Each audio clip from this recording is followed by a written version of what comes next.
How's everybody doing tonight? Good. Great, great. And I was just saying to Jeff how nice it is to walk outside. You see sunlight, or at least it's not pitch black. It feels very nice to be able to walk out. Well, and it's not raining. And it's not raining, so definitely a good feeling. Nice to see everybody. We're going to be doing something meaningful for thousands of years. Our Hachamim, our parents, our ancestors studied Gemara, and the world is always an insane place. I know that today it seems worse than maybe when we were growing up. Could be that we became smarter. Could be that the world became crazier. I don't know. Could be both, gentlemen. Right. So right. It could be both. It could be the world became crazier, and it might be descending into a dark place. And one of the great things is that the world changes, people change, ideas change, values change, but the truth of Hashem is eternal. The pasuk says, "Le'olam Adonai dibarach nisab b'shamayim," and we are the one nation. We are the nation that received the Torah from Hashem. So it's great. With all the nonsense going on outside, we study Torah, we enter the world of the Torah, we enter the wisdom of the Torah, and it's refreshing, it gives us life. People who study Torah, they have life, right? But you have to make an effort, right? It's not easy. So we're studying Gemara, and the Gemara we're studying is Dina Mamonot. It has to do with the laws, financial matters, monetary disputes, coming to court, making a shavua, don't make a shavua, when, all that stuff, right? So we're having a little fun with that. And today we're going to be dealing with rhetoric. Okay, so let me just tell you where we are, just to kind of plug you back into the topic, and then I'll tell you where we are on this page so that you can find the place. So we had a statement by the Yechiya. The Yechiya was a Tana, last generation. He was, as I said, a Talmid of Rabbeinu HaKadosh, Talmid Chaver. He was a senior student of Rabbeinu HaKadosh. And he makes this statement. It's a halacha, it's a baraita. He formulates a statement, and the statement is odd because at the end he makes a statement, and he says, and as a proof, it's a kal v'chomer. There's a fortiori reasoning. You know what kal v'chomer is. I don't have to repeat that again. So there's a kal v'chomer, and I support myself based on the kal v'chomer. Only one thing wrong. He never says what the kal v'chomer is, right? So he gives us his baraita. He gives us his halacha, we'll repeat the halacha in a moment, and he says there's a kal v'chomer, and we're in the yeshiva. This sugya takes place in a yeshiva in Babel. Apparently it takes place in a yeshiva. There was two major centers in Babylonia. Just give you a little history. So when the Hachamim in Eretz Yisrael, after the death of Rabbeinu HaKadosh, things went downhill, and then most of the Hachamim were in Babylonia, were in Babel. And that's where the Talmud Babli, at least the Talmud Babli was formulated there. You know where we have Kal V'chomer in the Torah? Where? Go ahead. When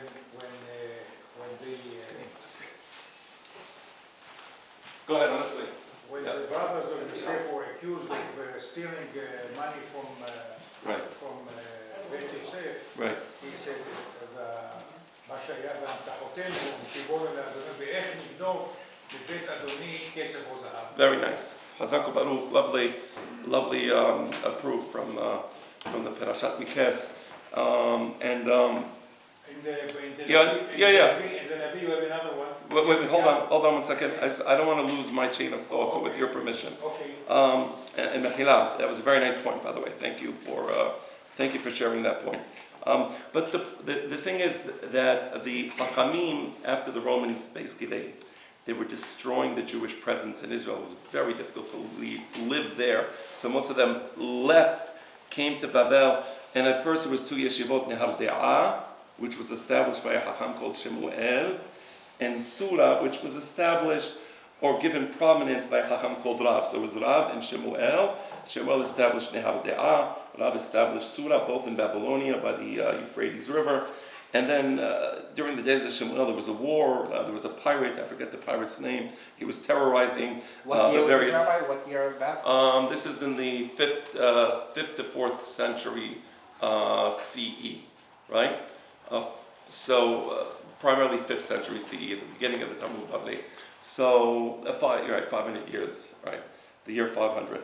So there was a pirate, and he was going through Babylonia. One of the cities destroyed was Nehal Da'ah. So when he destroyed Nehal Da'ah, the yeshiva was destroyed, and it moved to a place called Fom Bedita. So there was two yeshivot, Yeshivat Sura, Yeshivat Fom Bedita. This is where the Gemara was compiled, meaning it was the lessons given in these two yeshivot, or these two academies, where the Gemara was compiled. But then at the end, there was two people who compiled, or were responsible for the final editing of the Gemara. Their name was Rabbeinu and Rav Hashem.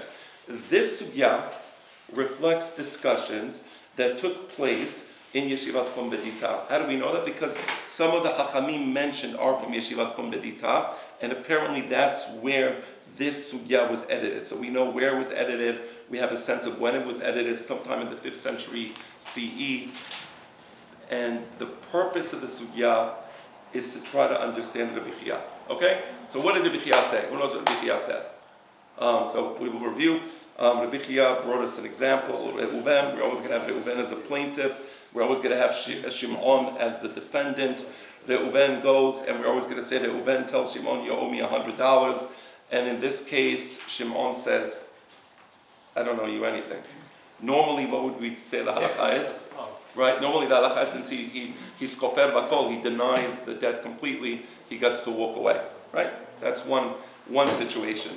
The second situation is that Reuven comes, he says, you owe me $100. Shimon says, excuse me, I don't owe you $100, I owe you $50, right? And what happens, that's called muled b'miksat ta'ana.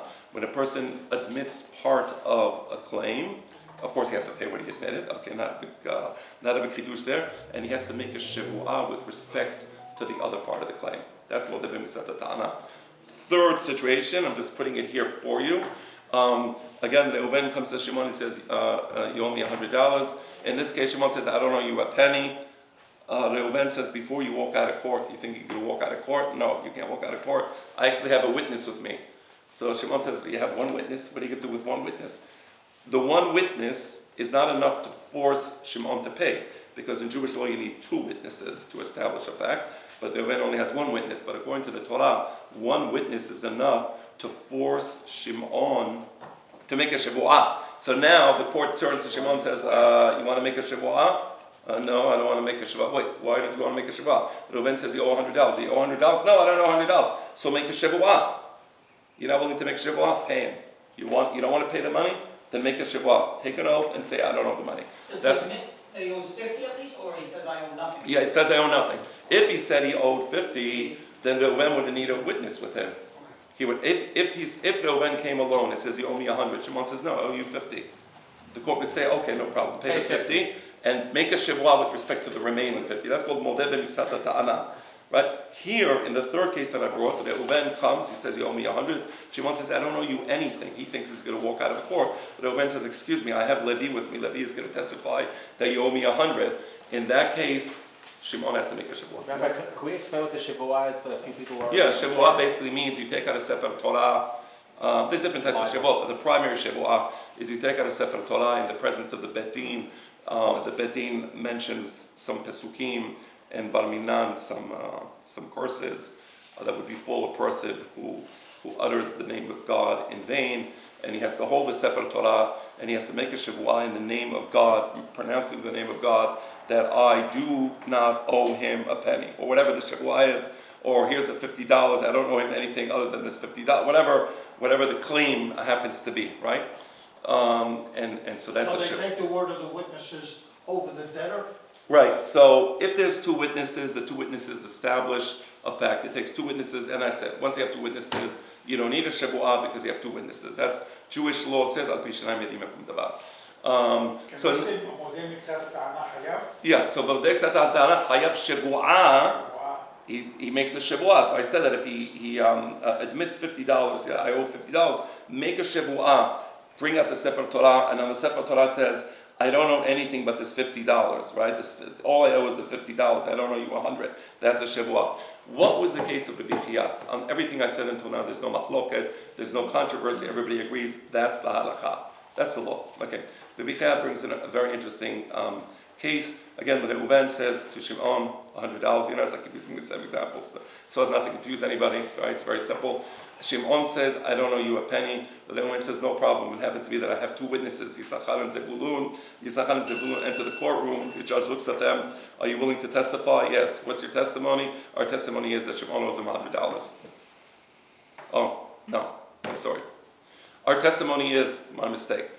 If they would have said that Shimon owes $100, he would pay $100. That would be simple. Yes. Our testimony is Shimon owes him $50. At this point, we know, number one, that Shimon is going to have to pay him $50. At least 50. At least 50. But the question now is, does Shimon have to make a shibu'ah? On the other 50. If Shimon would have admitted himself, I owe 50, and there was no witnesses, we would tell him, okay, pay the 50, but make a shibu'ah with respect to the other 50. Here, two witnesses are coming and saying, you owe 50. Rabbi Chia says, well, okay, pay the 50 and make a shibu'ah with respect to the other 50. That's the point of Rabbi Chia. Rabbi Chia wants to equate the case of two witnesses coming in and confirming a partial debt, $50, to the case of a person admitting a partial debt, $50. The same way the person admitting a partial debt, $50, has to make a shibu'ah with respect to the remainder. The two witnesses can compel him to make a shibu'ah with respect to the remainder. That was the point of Rabbi Chia. And Rabbi Chia says this is obvious. What I'm saying is obvious. It's a kal v'chomer. And the question is, what's so obvious? Where that he doesn't have to make the shibu'ah. Yeah. Why is it obvious that he has to? Here's why. Because his position is I don't know anything. Yes. So if his position I don't know anything, then he doesn't have to make a shibu'ah. And that position doesn't change, even though the witnesses came and say. And that would be the counter, and that would be a very legitimate argument. You're right. Meaning, you can say that. You can say, well, yeah, that's your opinion, Right. but you don't have any proof. So how You don't have any proof. Meaning, But again, meaning you're right. The BPI doesn't have any But I proof. think he does, is what I'm It's saying. just- So, Why? Because in the case where somebody's coming saying you owe 100. Yeah. And it could be that there were two separate transactions. Right. You owe 100. Yeah. These two witnesses are coming and saying, I think the example he gave last time was, they said, I know about the 50, I know about that one transaction. Correct. I don't know about anything else. Correct. So if you break it into two transactions, you Yeah. say I have witnesses on one transaction, Yeah. I have nothing on the other, and you're back to a case where it was just Okay. a Very regular nice. The claim. Gemara is going to analyze that later in Yeah. a page. That's a legitimate analysis. But for now, you're Right. all But I'm understanding. guessing- You're all understanding that there is no. Just one second, I'll get to you. You all understand that Rabbi Chia's position is speculation. He's saying two witnesses come, they confirm a partial debt. Let him make a shibu'ah. What's your proof? Well, he doesn't have a proof. That's why he has to say, I have a kal v'chomer. It's reasoning. Now, I just want to say one thing before you continue. You know that in Jewish law, there's different types of ways to prove your position. The highest way to prove your position, you know what it is? Bring a halacha. We have a tradition, we have a baraita, we have a halacha. This is the way the chachamim made Pesach halacha many generations ago. We have a baraita. That's it. That's the proof. If somebody says, I'll prove it to you logically, from the perspective of Jewish law, very nice. I mean, Similar case. yeah, it's like nice. It's nice, but it's American not, law. I don't have to accept your logic because every logic has a counter logic. You understand? So Judaism is interested in halacha. It was always something, I was young and I was a little irreverent and I didn't mean to be, but I was a little disrespectful. And so this rabbi came to me. He said, when you read the Torah, you have to wear a jacket. And I should have put on the jacket out of respect to the rabbi, and that's what I would have done in retrospect. But anyway, I was a little irreverent. I said, why? So he said, no, you have to put on a jacket. I said, can you show me in the Shulchan Aruch or on a bam, and I'll put on the jacket. I told him that. I was like, and that was the disrespectful part. It was, Patati, Aviti, Pashati. But nevertheless, he couldn't show it to me. And then he says, no, but I'll prove it to you because you're in front of God, and you shouldn't be without a jacket. Okay, that's weak. Meaning from the perspective of Judaism, that's a weak argument. I'm not saying it's a wrong argument, but it's weak. If you can show me in the Shulchan Aruch, Rambam, the actual halacha, that's strong. Now, what is Rabbi Chia saying? He's not showing me the Shulchan Aruch. There was no Shulchan Aruch. We understand that. But he's not bringing me any baraitot. He's not bringing me any Mishnah. He's saying I have a logical proof. Logical proof in Judaism is the weakest proof. Because your logic is not my logic. You give me one argument, I'll give you a counter argument. You understand? All right. Especially when you're dealing with the Jew rabbi. Yes. If the guy who lent him the money made a shibu'ah and said, I'm swearing that he owes me. Right, don't. So that's not the way it works. In Jewish law, it's generally, not always, but generally up to the defendant to make the shibu'ah. Not always. There are cases where the plaintiff can make a shavua. For example, if an employee says my employer didn't pay me, he can just go into court, make a shavua, and then he gets paid by the employer, right? Usually, in business transactions, you want somebody to pay you, you go to court, and then they'll make the other side, they'll compel the other side to make a shavua. But like in American law, if I say you punched me in the face, Yeah. you have to prove you're innocent. I have to prove I'm innocent. If I Right. said you punched me, Right. you have to A prove man you're is right. innocent. A man is Because I called the cops first. a man is innocent until proven guilty. That's the theory. But if I Right. call the cops That's the way it first, used to be. they're That's gonna what lock- it used to be. they're All gonna right. lock- That's a theory. They're Exactly. gonna lock you up and you have to prove you're innocent. That's Can I right. get- Correct. Can I get a question in, please? Yeah. Go ahead. Yeah. Yeah. This doesn't make sense to me because the debtor, at first he says, I owe 0. Right. Then you get 2 witnesses that says he owes 50. Right. Then he's willing to pay 50. What if the debtor made a shavua that says, I still owe you 0? Right. No. So there's no shavua in that case. I mean, or well, let me put it the other way around. The point of the bichiyah is there is a shavua. The point of Rabbah, or the argument that Mark made before, is it wouldn't. That's what we're studying now. Should he or shouldn't he make a shavua? That's the topic under discussion, right? So we haven't established the fact. Okay. Let's read it. So now you understand what we're doing. So we're dealing now. What was the kal vachomer? Okay. What's the logical reasoning? Okay. So let me find to you the place, and just to give you the structure of the sugya, the part that we're studying today. We're gonna formulate the kal vachomer. Okay. We're gonna say what it was in a moment. We're gonna reformulate it. We're gonna refine it. There's gonna be a total of 5 questions, right? 5 questions, and by the 5th question, we're gonna knock the kal vachomer out. It's going to be a knockout punch, and we're going to show that this kal vachomer, what we thought was the kal vachomer, we're going to knock it out. In Hebrew, v'chamushim alu b'nei Yisrael me'eretz Mitzrayim. What does chamushim mean? They left with weapons, hamush, strong. I associate the number 5 with hamushim, meaning this is a very powerful counter argument against the kal vachomer. So it took 5 knockout punches, but finally the kal vachomer was destroyed. But we're going to start from the beginning. We're going to start with the kal vachomer. What was it? So umay kal vachomer. Do you have the place? Where is it? Okay. Turn the pages. Page 1, and then page 2 in the back. You see this? It's 2-sided. Page 3 on the bottom. Umay kal vachomer. You see here on the bottom? Umay kal vachomer. Right? It's really the second page on the bottom. Umay kal vachomer.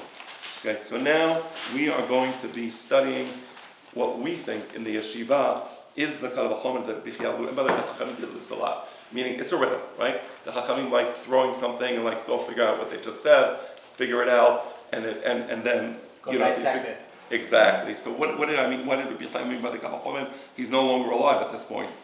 So we're studying it in the yeshiva. Umay kal vachomer. Okay, here it goes. Uma piv she'en mechayevo mamon mechayevo shavua.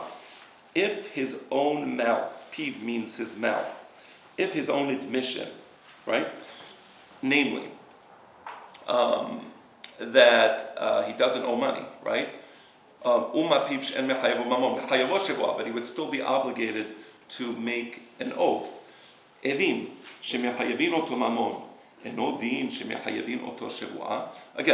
if in his mouth he says, I owe or I don't owe, he's going to have to make a shavua because we said the defendant has to make a shavua, right? If the witnesses come and they have the power to force him to pay, right? Of course they should have the power to force him to make a shavua. That's remember the light.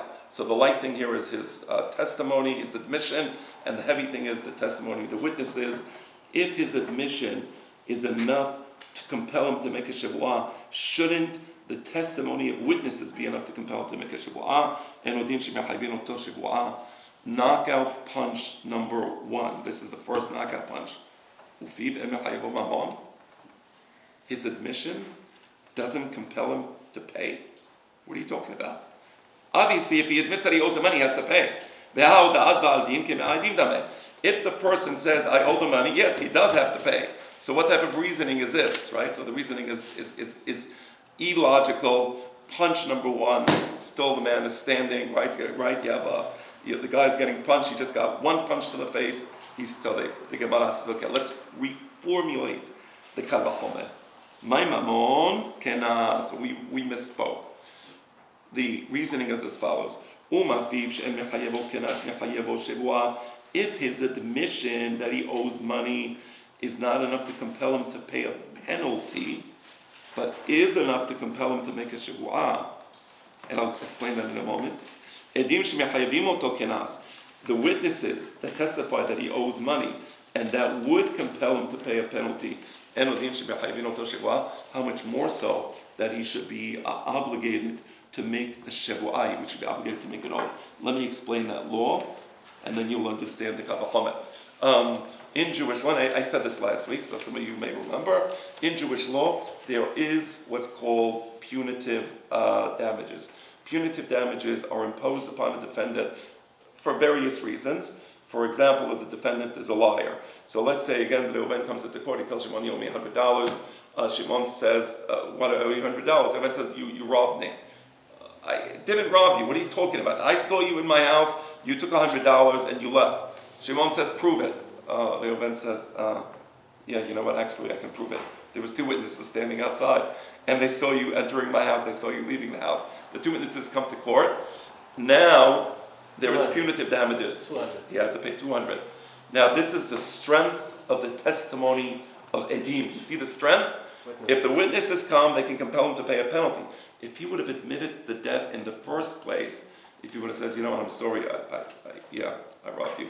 Let me please pay the $100. There would be no penalty. There would be no punitive damages, right? He would only pay 100. He wouldn't pay 200. So he received that the testimony of witnesses is strong in so much as it brings with it punitive damages, right? So if his own admission, which is not enough to cause him to pay punitive damages, is enough to make him pronounce a shevuah, of course, if 2 witnesses come who are strong and can compel him or force him to pay punitive damages, how much more so that they should be able to compel him to make a shevuah, right? It's good kal vachomer. Yeah, it's an excellent kal vachomer. It is. If you lie, don't get caught. If you lie, don't, right? Or don't lie, because you always get caught, by the way, just so you know. And this is part of Jewish law. We believe the Bet Din does what it does. But nobody gets away with anything because there's a Bet Din up there. So you can fool the Bet Din down here, but you can never fool the Bet Din up there, right? Yeah. Just a quick question. The way you described that scenario, would that ever happen? Like, if somebody came to court with witnesses, would they give the person an opportunity without Yes. witnesses? Yes. And then they bring them in? Correct. Wow. Yeah, the defendant would come in, the plaintiff would come in, he would make his claim, the judges would say to the defendant, oh, what's going on here? Right. He says, no, I didn't rob it, it's not true. At that point, they bring in the Edim, Right. and okay, you're Without lying. his knowledge? What? Without, He never knew that. He doesn't, look, it's his call. There could be a situation where he knows that those witnesses are waiting outside the court, and he's sweating, he's like, did they see me? I know I saw them, did they see me? Right? So, he doesn't know. You want to make you want to lie in court, so he'll lie. You're But pressing They your luck. never tell You're him pressing up your front. luck. They Thank never you. tell him up front that we have witnesses. Oh, he doesn't have to tell him. No, why should he tell him? It's not his thing. Let him. You want to lie? I'll tell Like him. if the FBI Lie. The FBI question you, they already have That's- the answers. They know. They already. already know the answers exactly. Does the debtor have a chance to bring his own witnesses? No. Yes, but there are no. Meaning, we're dealing here with the case of a robbery. So, what is he going to bring witnesses that say what? It's a theoretic possibility. Okay, it is a theoretic possibility. All right, let's continue. All right, so we had knockout punch number 1. The guy stood up. He kind of fell to the mat. He stood up again. Mikey said it's a very nice kal vachomer. Now we're going to have punch number 2. Right.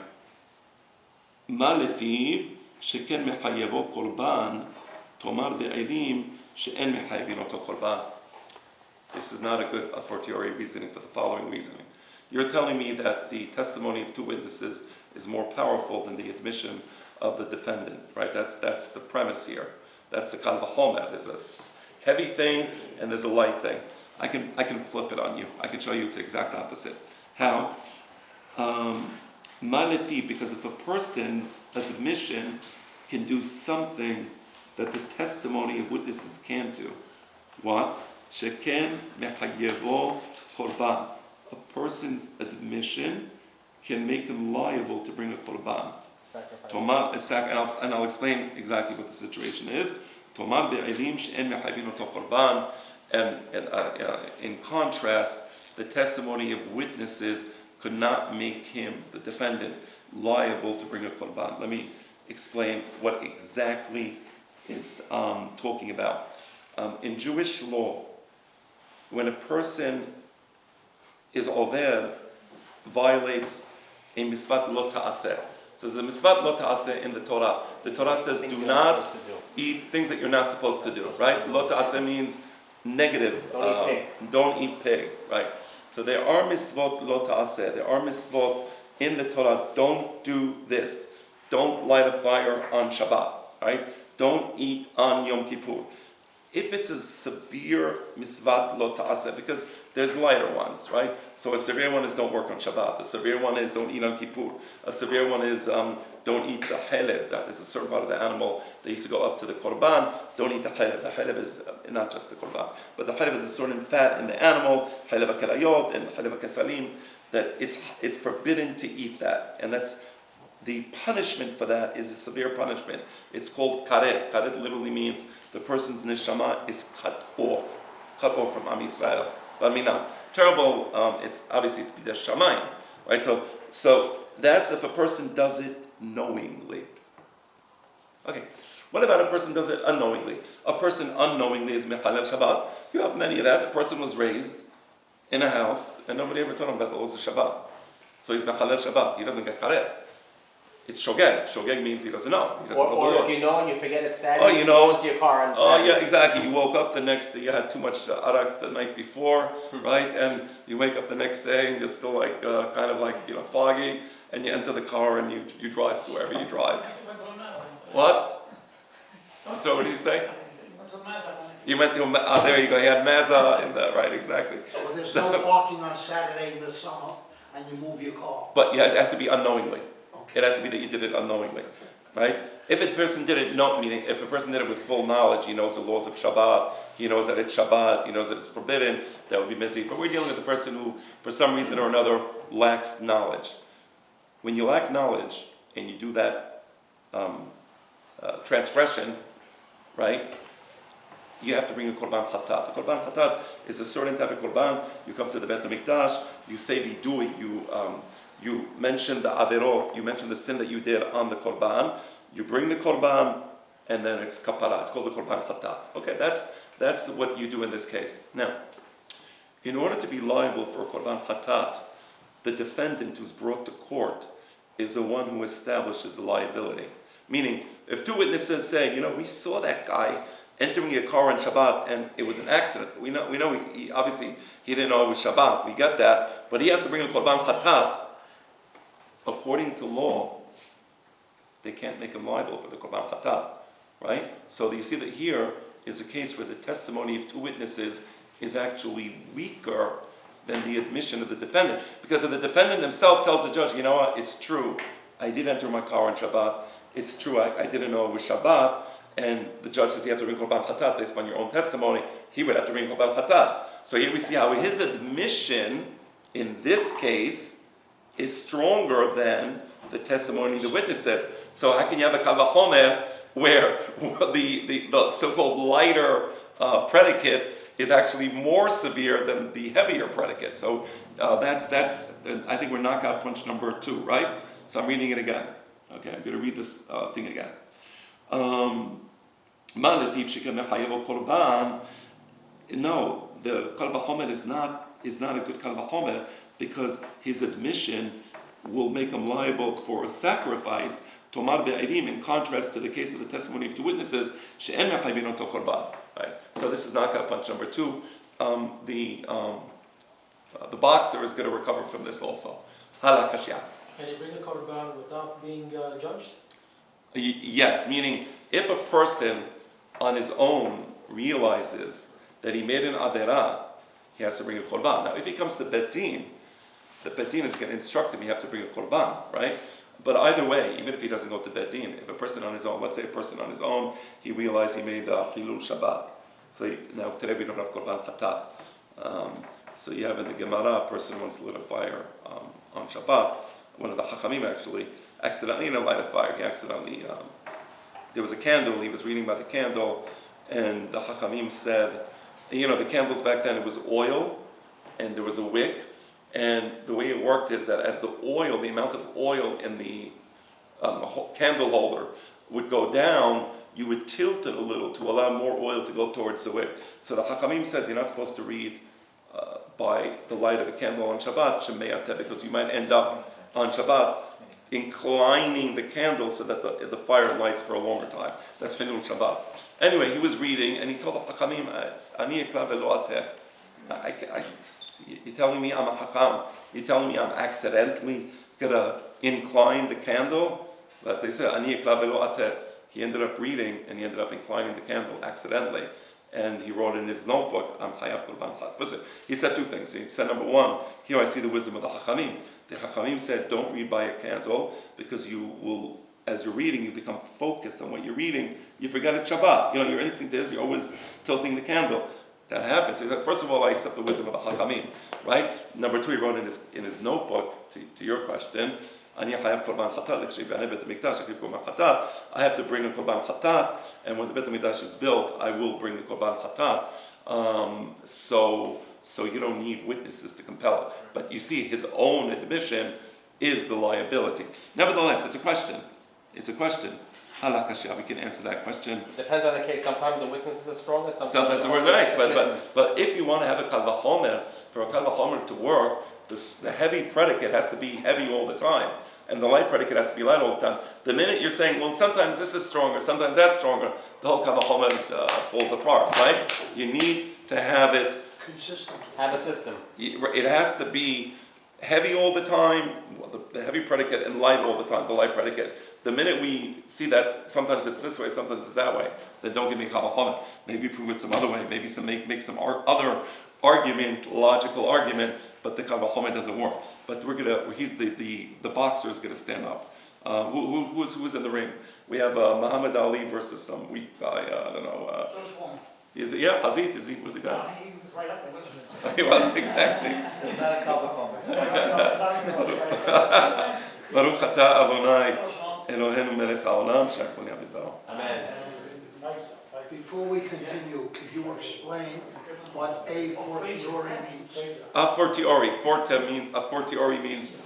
Forte means strong in Latin, like fort. A fortiori reasoning is, as I explained last week, when something applies to a weaker predicate, how much more so it should apply to a stronger predicate. So for jaywalking on a side street, the fine is $100. Jaywalking on the highway should also be at least $100, because it's far more dangerous on the highway than on the side street. Remember we said that last week. Okay. Halakashya. No, we can answer this question as well. Because who are we making the kal vachomer for? We're making it for who? The Bichia.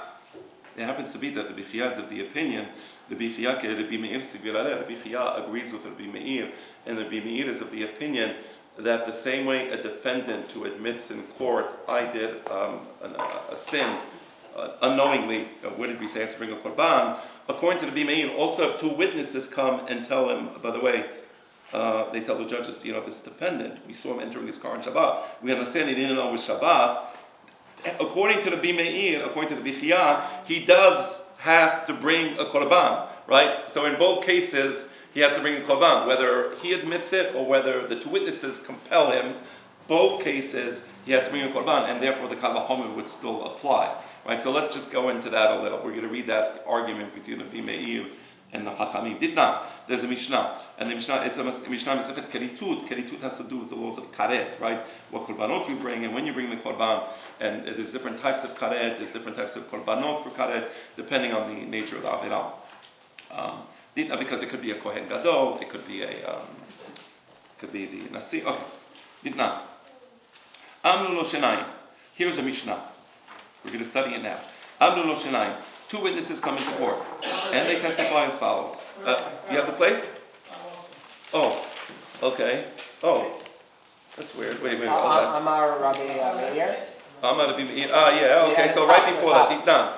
Amnu lo shenayim. On the bottom of this page, bottom, Ditnan Amru Lo Shinaim, and then you go from there From here to the next page. to the top of the next page. So Ditnan Amru Lo Shinaim. And by the way, if you lose a place, please tell me. I know it's a little confusing, so I'm using my Gemara. So Amru Lo Shinaim, Achalta Chelev. Two people come and they tell, the two witnesses. Witnesses come into court. They testify. You, sir, Mr. Shimon, Mr. Defendant, we know for a fact you ate chalev. We saw you eating chalev. And he says, no, I never ate chalev.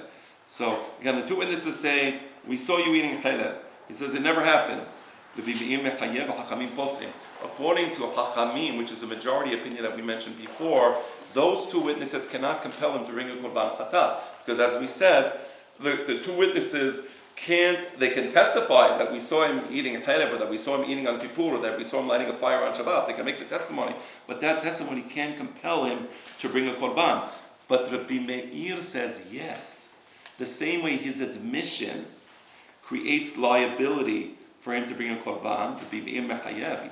Rabbi Meir says he has to bring a korban either way. So now Rabbi Meir argues with Hakamim. I'm not Rabbi Meir. Rabbi Meir says, Hakamim, listen, I'm going to prove to you that your position is non-tenable, right? And it's as follows. Let's say the two witnesses enter the court. They said, we saw you doing a Hilul Shabbat, but we saw you doing it on purpose. We went over to you, we told you don't do a Hilul Shabbat, and we told you if you do a Hilul Shabbat, it's a capital crime, death penalty, and you said, I don't care, I know it's death penalty, don't care, I'm doing it anyway. Now, if the two witnesses would have come into court and say that, what would happen? He'd get death penalty. It'd be over. Hazit. I mean, we don't like giving death penalty to anybody. I was like saying, you can make a sin on purpose and still feel bad. Right. I'm just saying, you could go in the car like Bernie said on Saturday to save the ticket. Yeah. On purpose to save that $100 fine. Right. But then feel bad about it later and say, oh Right. no, I made a sin, I feel bad. Right. But here it's sorry. worse than that. Here it's worse than that. Two witnesses came to him. They told him, and they warned him. That's already different. Sometimes a person gives it the temptation. Okay, he's alone, whatever. We shouldn't, and we ask Hashem for forgiveness, and we pray that Hashem forgives us. Right? That Hashem decides who to forgive and who not to forgive. Moshe Rabbeinu wanted to know how it works, and Hashem said, you can't know everything. Right? So we don't know everything about it. Why Hashem forgives some people, He doesn't forgive other people. That's God's business. But this is a little different. The witnesses came and they warned him. They gave him hatra'ah. They said, "Listen, sir, this is Chilul Shabbat. The law is this. You're not supposed to light a fire on Shabbat. And by the way, it's death penalty." Now the guy says, "I don't care. I know it's death penalty, and I'm entering this car anyway, right?" Okay, that's death penalty. So you're right. By the way, the death penalty was done only in the Beit Din of 23. It had to be 23 judges. And it really wasn't easy to bring about a death penalty. Just so you know, it was a very rare thing in Judaism. There was many hakirot and derishot and arguments, and any possibility to absolve the person from death penalty, they would follow that possibility.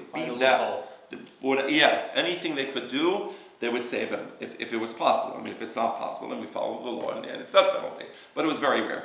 Nevertheless, so the point of Rabbi Meir to Hachamim, he's saying, listen, you're telling me that these two witnesses are going to come to court and they're going to say that he made a capital crime and they can execute him, they can cause his execution. You want to tell me they can't come to court and say, by the way, he has to bring a korban? How does that make any sense, right? They can execute him, but they can't force him to bring a korban. That's the argument of Rabbi Meir. So again, I'm not Rabbi Meir. I'm reading it again. Im hevi uhu. This is the top of the next page, right? Right? It's the top of the next page. I'm going to be me'ir. Im hevi'u shenayim lidei mita hamura. If these same two witnesses can cause him to be executed, lo yevi'uhu lidei korban akal, they're not going to be able to make him liable to bring a korban. Are you kidding? How does that make any sense? This is Rabbi Meir's argument to Hachamim. Amrulo, Hachamim said, look, Maimir Seloman Mezid Hayitiv Pater. So the Hachamim, they have a very strong argument against Rabbi Meir. I just want to see, right. I looked at a lot of mefarshim here. I wanted to understand what the argument of Hachamim is. Let me read, and I'm going to tell you what it means, in my opinion. Let me just translate it to you in English.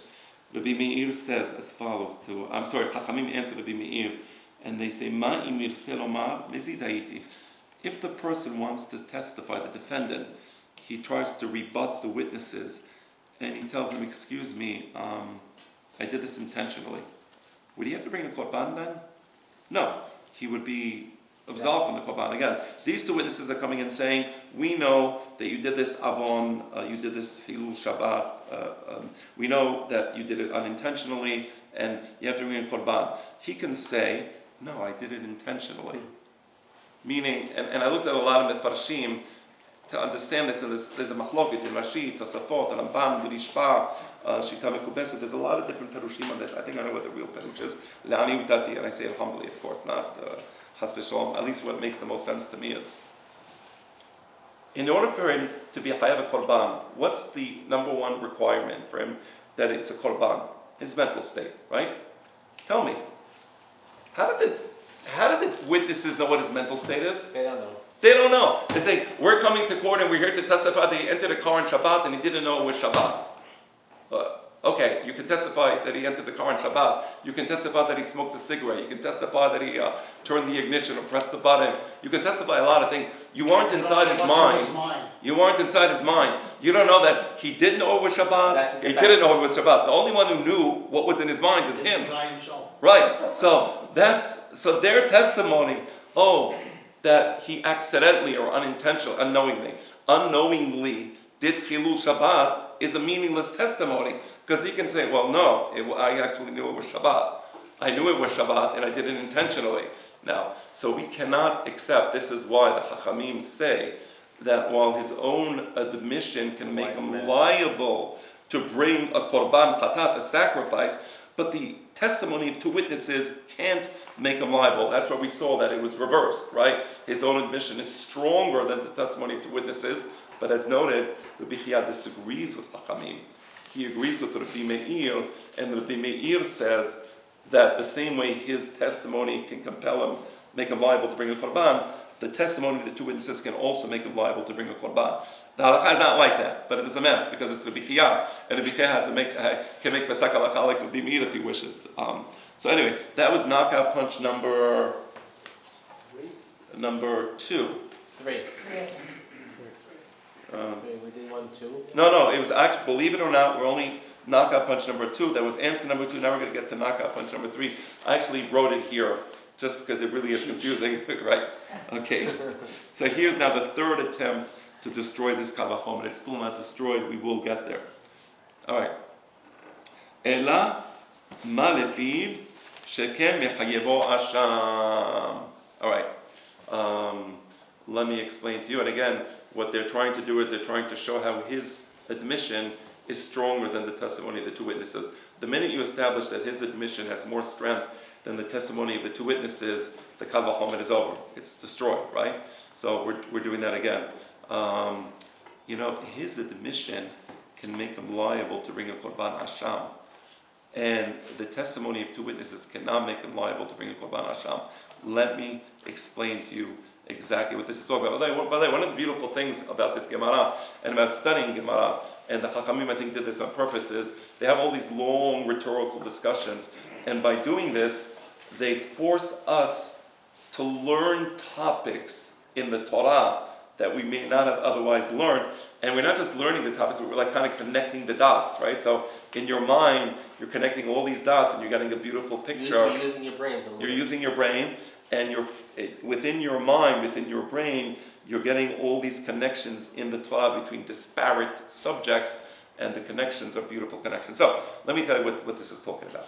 What is the Korban Asham about? It's if you say, you remember the Yom Kippur, we say in the Vidu, Korban Asham, right? That's one of the, what's a Korban Asham? So let me tell you specifically what he's talking about here. Reuven comes to court. He says, Shimon robbed me. Well, better yet, I'll bring a slightly different example. Okay. Reuven comes to court. He says, I lost my Rolex watch. I saw Shimon is wearing my Rolex watch. It's mine. He must have found it. Shimon tells the judge, no, I bought it. Judge tells Reuven, do you have like any signs, maybe initials, something on the back? No, but it's my Rolex watch. I just lost it the other day, and I think I saw Shimon walking in there, and I'm pretty sure that's my watch he's wearing. The judge says, well, I mean, you have no proof. Do you have any witnesses? No, I don't have any witnesses. So Shimon is adamant, he's machish. Machish means he denies liability. He's lying. He has his friend's property in his hand, but he's lying. That's called a chasha. That's one isur deoraita. One biblical transgression is that lie is already a biblical transgression on its own. Meaning to come to court and to lie when you actually possess property of your friend and you lie about it. That's isur deoraita. There's a second isur deoraita. The judge tells him, make a shavua. I don't believe you. Make a shavua. Bring out the Sefer Torah. Make a shavua. He says, okay, I'll make a shavua. That's another isur deoraita. That's another biblical transgression that he swears on the Sefer Torah. So now he made two isurim deoraita. Anyway, Reuven leaves the court. He's very angry. Shimon is very scared, as we all should be very scared. He just made a shavua. Scared the whole life. Right, he's scared. Okay, anyway, the next day Reuven comes back to the judges. He says, you know what, I just found two witnesses. These witnesses saw Shimon. They saw him, and they're going to testify that Shimon found my watch and refused to admit it. Witnesses come to court. That's it. He has to give the watch. Oh, I thought it's too late. No, he has to give the watch. You have to have the money, the watch, something. Okay. He was the next day. I said the next day. There was no Yehush. Next day, he brings the witnesses. Okay, very nice. What does he have to do? What does Shimon have to do? He has to return the watch. That's it. You know what the punishment for Shimon is? The punishment for Shimon is that we're not going to penalize him. We're not going to force him to bring a korban. It's not between him and God. It's between him and God. That's the worst punishment. The worst punishment is no punishment. And his reputation. And his reputation. His reputation. And I know among diamond dealers, reputation is everything. If somebody loses their reputation, you do one small lie in the diamond business, that's it. Everybody knows about it. So that's the worst thing. Tov Shem, Mishem and Tov. But in terms of punishment, the guy's in big trouble because his punishment is going to be from God. Okay? It's not going to be from the Bet Din. That's the worst thing. The worst thing is if a person, I just left the court, they couldn't do anything to me. That person should be very worried. Okay. Is that because he made a shavua? Well, he lied. First of all, he lied. And And he made a shavua. Right? Okay. Now, on the other hand, let's go back a day earlier. Reuven tells Shimon, you owe me the money. He doesn't have the two witnesses, right? And Shimon says, no, I don't. The Rolex watch is mine. It's mine. I bought it. Okay. And now they say make a shavua, right? So he makes the shavua. He does. And he gets very scared. He gets very scared. And then he comes back to court the next day. He says, listen, I was lying. I lied. I'm sorry. He's scared. He goes to sleep at night. He has a nightmare, and he's scared. He comes back to court. He says, I'm sorry. I shouldn't have done that. I don't want this. Take back your watch. So we penalize him. He has to pay V'hamishito Yosef Alavi. That's 20%. It's actually 25%. So the watch is $1,000 watch. He'll pay extra $250. And he has to bring a korban. It's called korban Asham Gezelot. Asham Gezelot is a special korban for a person like this who lied about robbing, possessing somebody's property. He goes to the Bet HaMikdash, and now there's kapara for him. You see this kapara? There's kapara because he paid extra money, and there's Asham Gezelot. So again, if the guy would never have confessed, he would be free. The witnesses would come into court, and they would say, return the Rolex, Shimon, return the Rolex to Reuven, but he wouldn't have to bring a korban, and he wouldn't have to pay the 25%, right? So that's the Kal Vachomer. He says you're flipping the Kal Vachomer. Here you see that his admission is stronger than the testimony of the witnesses. His admission would have compelled him to bring Korban Hashem. The testimony of witnesses would never compel him to bring Korban Hashem. Again, we're switching, right? We're switching the heavy to the light and the light to the heavy, right? So the Gemara says, that was knockout punch number 3, Hashem Haino Korban. They say, wait, the same way, remember to be Meir disagreed with Chachamim in the case of the Korban Chatat, and he said that the witnesses can compel him to bring a korban hatat. Same thing here. According to the Bimeir, the witnesses can compel him to bring korban asha. That's not the halacha, by the way. As I said, the halacha is much scarier. As I said, the halacha is that if he really lied all the way through and never admitted, it's between him and God at that point. All right. So halakashya. So again, so this was knockout punch number 3. The guy is like, kind of standing up now, but he's standing up. Okay, so he's up, right? So again, okay. Ma latif shekam hala kasha Rabbi Chaya ke Rabbi Meir sevir aleh. Rabbi Chaya makes pesak like Rabbi Meir, and according to Rabbi Meir, in both cases, whether it's his own admission or whether the testimony of witnesses, he has to bring korban asha. Ki echid michal lekorban mikal b'chomer and michal lechomer shekal b'chomer. Same reasoning. Ela. So now we're going to have knockout punch number 4. How many punches will it take to knock out this poor boxer? 5. This is number 4, and then we're going to get to number 5. We're almost done. Ela ma lefiv right?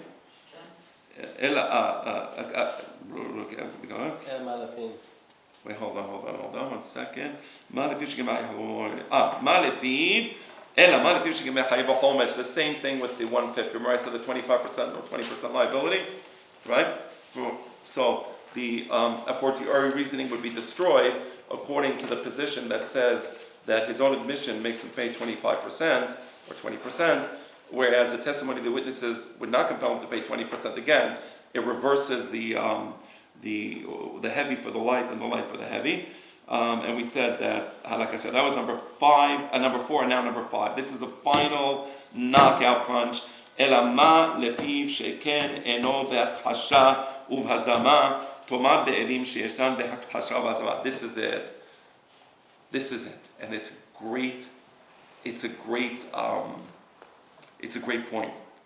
If a person makes an admission, a person comes to court. Reuven comes to court. He says, Shimon owes me $100, right? And Shimon says, yeah, you're right.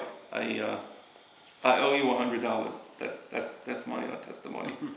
What happens? Admits guilt. That's it. He owes him $100. Nothing in the world can change that liability. He has to pay him $100. Unless he comes back the next day and says, someone stuck a gun to my head and made me... Okay, let's say, but even then, that's called anus, and even then, it has to be in the presence of witnesses, and he tells the witnesses, by the way, I'm going to go to court, I'm going to be testifying that I owe $100, I'm only doing it because the guy threatened to kill me. That's called moser moda'ah. So if he's moser moda'ah in the presence of 2 witnesses, that's the only case where it's right. But other than that, let's say, for example, Shimon says, I owe $100 to the Reuven. And then 2 witnesses come saying, no, he doesn't owe any money. It doesn't matter. The guy admitted he owes $100. 100 witnesses come and say he doesn't owe any money. It doesn't matter. He admitted he owes the money. Even a situation like this, the judge says, you owe him the money? He says, yes. When did you borrow the money? Last Friday, I was in Jerusalem, and he wrote me a check. He cut me a check. Witnesses come. What do you mean? Last Friday, you were with us in Haifa. You couldn't have been in Jerusalem. Too late. It doesn't matter, right? Once he admits the liability, he's liable to pay the $100. It is written in stone. Let's look at the testimony of 2 witnesses. Do we say that? If 2 witnesses say, Zebulun and Yisachar come to court, say he owes them $100. We can this testimony can be refuted. Many ways to refute this testimony. I'll give you one example. The court brings Zebulun. The judge tells Yisachar, leave the room. I want to interrogate one of the witnesses. He tells Zebulun, one of the witnesses, tell me, do you know where he lent him the money? Yeah, I was there. It was in Jerusalem. So, thank you very much. Okay. Sends Zebulun out. He brings the other witness. Yisachar, tell me, where did he lend the money? It was in Netanya. That's it. Testimony's over. That's hachasha. Testimony's over. It's useless. Right? Another example. Yisachar and Zebulun they come and say, yes, Shimon owes him $100. Where did this take place? It took place, we both agree it took place in Netanya. What time? 3:00 in the afternoon, Friday afternoon. Okay, very nice. 2 witnesses come. Right? Reuven and Levi come into court, and they say, really? You were in Netanya at 3 o'clock, you still are making a loan? Because at 3 o'clock in the afternoon, you were in Chuk Machane Yehuda with us buying some fisto for Shabbat. You could not have possibly have been in Netanya at 3 o'clock, because at the same time you were with us in Jerusalem. That's called Hazamah. So the testimony is destroyed, right? So here we see that the testimony of two witnesses is actually rather weak when compared to the admission of the defendant himself. Therefore, the Kal Vachomer that we were using is just over. There is no Kal I mean, there could be another Kal Vachomer. That's next week's class. But this Kal Vachomer that said, if the admission of the defendant is enough to compel him to make a Shevuah, how much more so that the testimony of two witnesses should compel him to make a Shevuah? No. The testimony of two witnesses is actually pretty weak. It's something pretty flimsy. His admission is powerful, and therefore his admission should compel him to make a Shevuah. The testimony of two witnesses should not compel him to make a Shevuah. That's the end of this part of the Gemara. Next week we're going to study a few more Kal Vachomer. Okay? Gentlemen, it was a pleasure.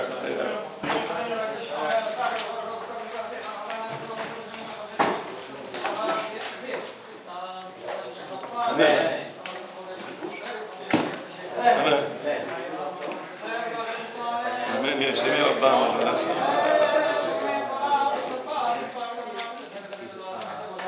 Amen. Amen.